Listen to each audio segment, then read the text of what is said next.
हमने देखा है कि हिस्टोरिकली लंबे वक्त में इक्विटी में इन्वेस्टमेंट दूसरे एसेट क्लासेस के मुकाबले में बेहतर रिटर्न्स दिलाने की क्षमता रखता है और ये वेल्थ क्रिएशन में मददगार भी साबित होता है।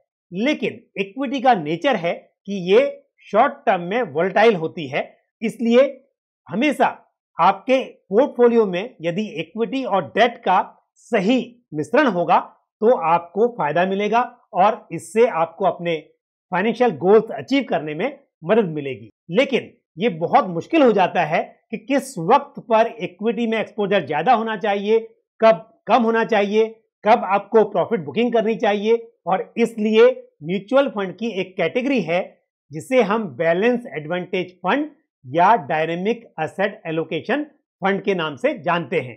तो आज मैं इस वीडियो में इस कैटेगरी की बात करूंगा, इस पर चर्चा करूंगा और साथ ही इस कैटेगरी से जुड़े हुए एक फंड को भी रिव्यू करूंगा।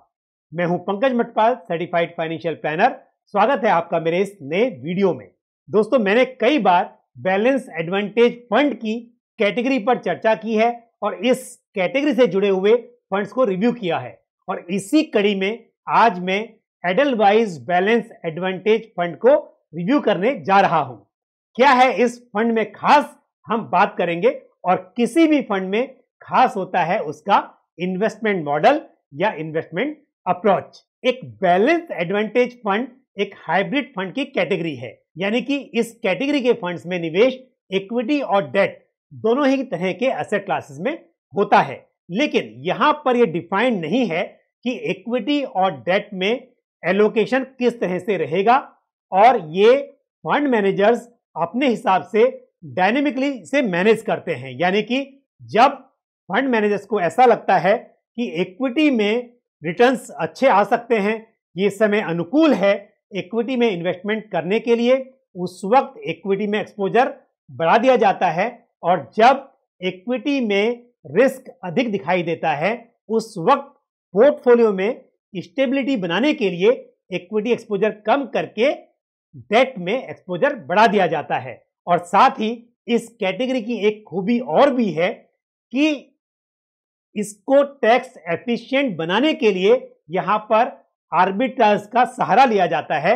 यानी कि इस कैटेगरी के फंड्स में यदि इक्विटी का नेट एक्सपोजर 65% से कम भी हो तो उसे डेरिवेटिव के साथ आर्बिट्राज करके ग्रॉस एक्सपोजर 65% या उससे अधिक कर दिया जाता है ताकि ये टैक्स एफिशिएंट रहे। क्योंकि हम जानते हैं कि यदि इक्विटी टैक्सेशन अप्लाई होना हो किसी फंड में तो वहां पर इक्विटी एक्सपोजर मिनिमम 65% या उससे अधिक होना चाहिए।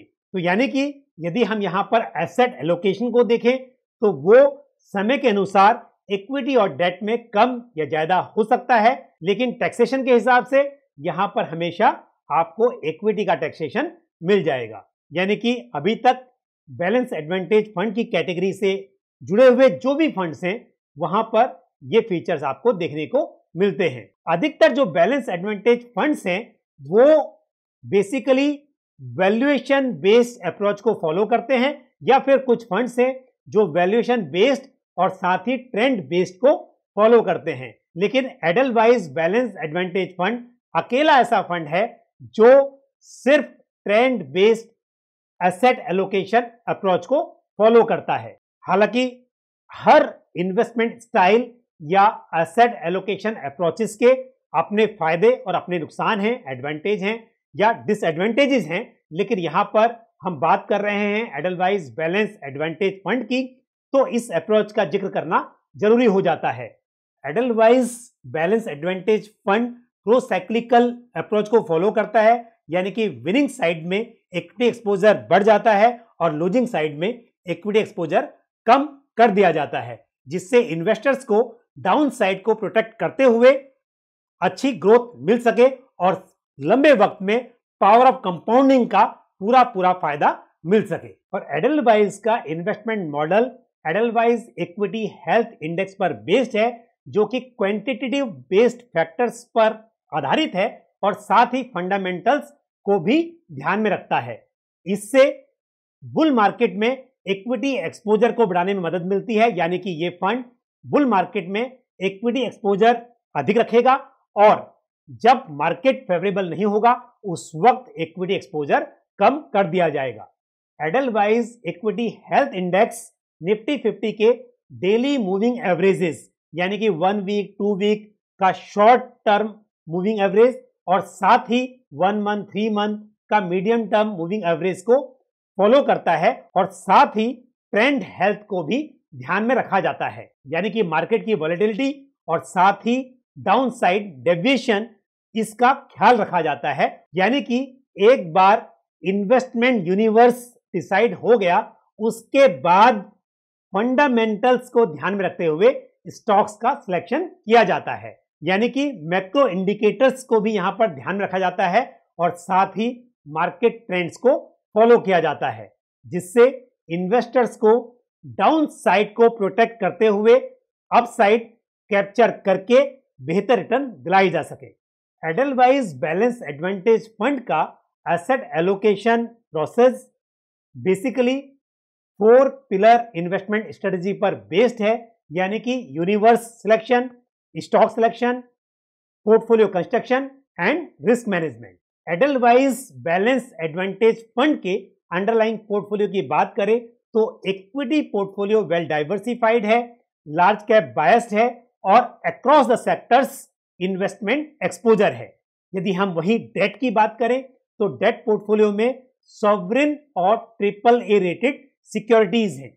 किसी बैलेंस एडवांटेज फंड में इक्विटी एक्सपोजर 0% टू 100% तक भी हो सकता है, लेकिन एडलवाइज बैलेंस एडवांटेज फंड में मिनिमम इक्विटी एक्सपोजर 30% और मैक्सिमम 80% तक हो सकता है। और ये मैं बात कर रहा हूं नेट इक्विटी एक्सपोजर की, जबकि ग्रॉस इक्विटी एक्सपोजर किसी भी समय पर मिनिमम 65% या उससे अधिक रहेगा।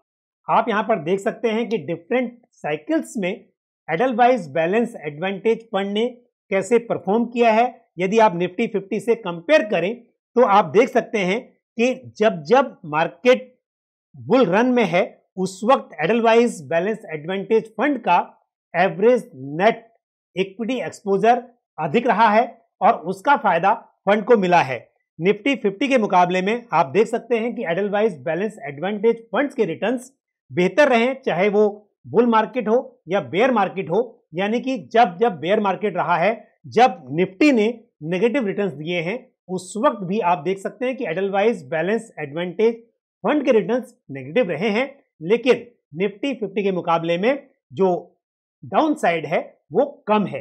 तो इस तरह से जैसा मैंने कहा कि इस फंड का ऑब्जेक्टिव ये है कि जब मार्केट परफॉर्म कर रहा हो उस वक्त फंड आपको अच्छे रिटर्न्स दिला सके और जिस वक्त मार्केट में मंदी हो उस वक्त डाउन साइड प्रोटेक्ट कर सके। और एडलवाइज बैलेंस एडवांटेज फंड अपने मकसद में कामयाब रहा है।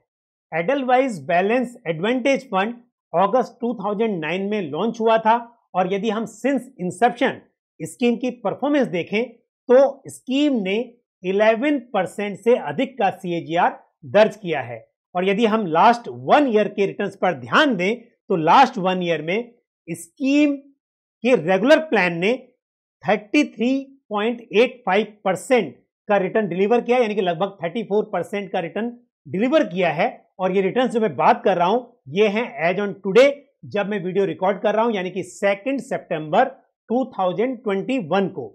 और लास्ट 3 इयर्स में स्कीम ने 13% से अधिक का CAGR रिकॉर्ड किया है और लास्ट 5 ईयर में ये रिटर्न्स 13% से ऊपर रहे हैं। और वहीं लास्ट 10 इयर्स में लगभग 12% का CAGR स्कीम ने दर्ज किया है। तो आप यदि शॉर्ट टर्म की बात करें या लॉन्ग टर्म की बात करें, स्कीम के रिटर्न्स काफी अट्रैक्टिव रहे हैं। हम बात कर रहे हैं यहां पर बैलेंस एडवांटेज फंड की कैटेगरी की, तो इन रिटर्न्स को आप किसी डाइवर्सिफाइड इक्विटी फंड से कंपेयर ना करें, बल्कि यदि आप इस कैटेगरी के फंड से कंपेयर कर रहे हैं तो स्कीम की परफॉर्मेंस अच्छी रही है। और इस हिसाब से ये फंड इस कैटेगरी के बेहतरीन फंड्स में से एक है। और यहां पर मैंने जिन रिटर्न्स का जिक्र किया है ये रेगुलर प्लान के रिटर्न्स हैं। यदि आप डायरेक्ट प्लान्स के रिटर्न्स देखेंगे तो वो इससे थोड़े और बेहतर होंगे। और साथ ही स्कीम का एक्सपेंस रेशियो रेगुलर प्लान में 1.88% है और डायरेक्ट प्लान में एक्सपेंस रेशियो 0.46% है as on 31 July 2021। Minimum 5,000 rupees से स्कीम में इन्वेस्टमेंट की शुरुआत की जा सकती है और उसके बाद 1 रुपये के मल्टीपल्स में आप इन्वेस्टमेंट कर सकते हैं। SIP 500 रुपीज से स्टार्ट की जा सकती है और उसके बाद 1 रुपये के मल्टीपल्स में आप इसे बढ़ा सकते हैं।